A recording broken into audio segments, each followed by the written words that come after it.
It began in a quiet, aging house perched at the edge of green fields. The sun was just dipping below the horizon, painting the sky in orange and violet. The old walls murmured with history.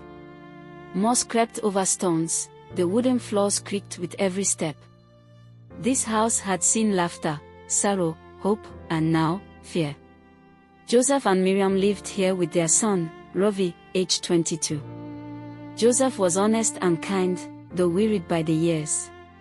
Miriam was the light of the house, caring, wise, with a soft strength. Ravi admired her. He saw her in the plants she nurtured, in the way she smiled, in the stories she told of the grandfather who built this place to stand firm through storms. Joseph had two brothers, Amos and Caleb. Brothers once close, now estranged by envy and greed. When their father died, Joseph was left the property, inheritance, deeds, title, all named in the will. Amos and Caleb believed they deserved it. They whispered in private, kept to themselves in public. They visited often, bearing polite words, with eyes that judged every nail, every beam, every corner of the ancestral home. On ordinary days, they would share tea in the veranda. Miriam would teach Ravi about soil, about which plants kept the roots stronger, which windows caught the morning light, which land drains well when the rains come. Joseph would retell stories, how his father ordered the house built so that in times of hardship its thick walls would protect. How the land had been bought with sweat and sacrifice, how the will had written Joseph's name plainly. But beneath these peaceful moments, Amos and Caleb moved in shadows. Amos spoke of fairness. Caleb, mostly silent, nodded and watched. At meetings with neighbors, Amos offered help if Joseph would consider dividing the land. He said, "It's only right." But in his eyes lay calculation. Miriam sensed it. Each night she slept lightly, listening for whispers, for footsteps, for locks clicking. She told Ravi, "We keep all papers safe. We trust witnesses. We never show fear." And Ravi, proud, promised he would protect his legacy. One grey night, rain tapping the windows, lightning in the distance. Miriam woke, uneasy. Something about the shadows felt wrong. She rose, stepped into the hallway. Barefoot, wrapped in a shawl. The floorboards creaked. A silhouette moved just beyond the doorway. The memory of that night haunted them, the wind howling, Miriam's cry echoing through old halls, the shape disappearing into darkness. Joseph knelt by her side, trembling, while Ravi cradled her limp hand. Neighbors rushed in, lamplight, whispers, cold fear. But Miriam's wounds were too grave. In the faint hours before dawn, Miriam slipped away. Her last breath came lightly, and Joseph's tears fell in silence. The days that followed were heavy with grief. The house felt hollow. Miriam's favorite chair sat empty, her garden, once carefully tended, drooped. Joseph moved as if in a fog. Ravi hardly slept, haunted by shadows and fragments of dreams. Among the mourners, there was strength. Naomi, Miriam's sister, came with quiet determination. She brought with her old letters, correspondence between Miriam and her mother, records from Miriam's own family, snippets of conversations that confirmed the will had been unchallenged for years. These became precious fuel to Joseph and Ravi's resolve. Ravi worked in the registry office, digging into public records. He visited old friends of Miriam who remembered how she insisted on preserving her dowry, her gifts, her part of the estate in writing. He found an earlier draft of the will, sealed, with Joseph's name on it. Pieces of documents that Amos had tried to suppress. He discovered land survey maps, tenancy papers, letters from neighbors. At home, the nights were restless. Doors creaked. Windows rattled. Lights flickered. Ravi would wake, sometimes to murmurs, whether wind or threat, he could not tell. He saw shadows where none should be. Once, he heard a scraping at his father's study door. He rose, heart pounding, and there, a figure fled down the hall. In the dim light, Ravi saw the throwaway of a glove, dropped. He collected it, careful, storing it as evidence. Amos and Caleb were not idle. Behind their polite facades, they plotted. They went to lawyers with forged documents, claimed that Joseph was incapacitated by grief and therefore unfit. They whispered rumors in town that the will was false, that the property had debts, that Joseph had mismanaged funds. They approached neighbors offering small bribes, "Sign this affidavit, and no harm will come to you," some were told.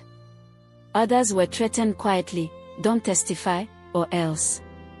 One evening, Miriam's relatives who had agreed to help were visited in their homes by masked men. Windows broke. Doors were kicked. One cousin who was ready to affirm the old will's validity recanted under fear. Documents in one place mysteriously burned. It seemed at every corner, Amos and Caleb pressed. Ravi, Joseph, Naomi, Esther, their lawyer, met in candlelight, hiding some papers in safe boxes. They made plans. Stanton, the handwriting expert, agreed to compare the forged signatures. A neighbor agreed, secretly, to testify that he had seen Amos visiting the house late at night when Miriam was still alive and well. The glove dropped by the intruder turned out to be made from cloth matching some of Amos's common garments.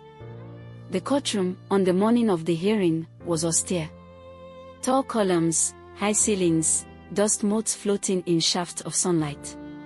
Amos and Caleb sat in expensive suits, looking composed. Joseph wore a simple shirt. Ravi stood beside him, Naomi in support. Esther, calm but fierce, opened their case. She called witnesses, the registrar who had helped Ravi retrieve the earlier draft will, Miriam's friend who remembered conversations, the neighbor who saw Amos at night, the handwriting expert confirming the forged signatures matched the uncle's handwriting, the person who remembered the dropped glove. She introduced the glove as evidence. She introduced letters and maps. She introduced the burnt, charred fragment of a letter Amos tried to destroy.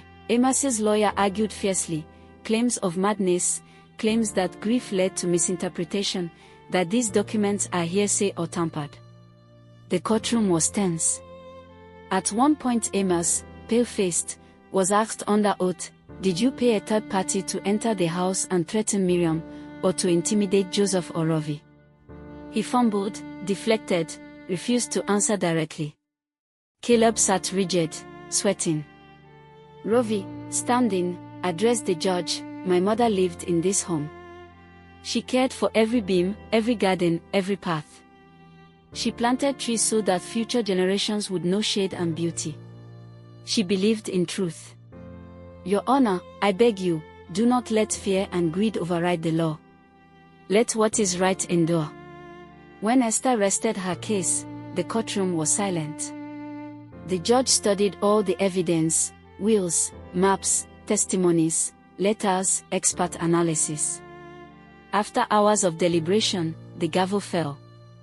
The judge declared, "Joseph and Ravi are the rightful heirs." The ancient will stands. Amos and Caleb's attempts to reclaim the property are dismissed. The evidence of intimidation, forgery, and threats will be forwarded for criminal proceedings. A wave of relief washed through the courtroom. Naomi wept. Joseph's shoulders sagged, tears flowing freely. Ravi, so long burdened by grief, fear, doubt, stood trembling, his heart pounding, but vindicated. Amos and Caleb slumped in their seats. Their faces showed anger, regret, perhaps calculation. Guards approached them. They were escorted away, their claims nullified. Back home, the house seemed to breathe again. Walls that echoed of fear now held peace. Trees Miriam had planted were tended. Walls repaired, windows fixed. The garden revived under Ravi's careful touch. Thank you for staying with me through this journey of shadow and light. In this tale we have seen how greed can corrupt, how cruelty can seek to destroy what is precious. But more importantly, we have seen how courage, truth, and love can stand firm even when all seems lost. Let this story teach us, a legacy is not measured in land or wealth, but in what we protect when the darkness threatens. Let your own life remember this: fight for what is right, guard what is good, stand for those who cannot stand for themselves. If this story moved you, share it with someone who needs hope. Leave your thoughts. If you're new here, subscribe, because there are more stories ahead, stories that test the heart and strengthen the spirit.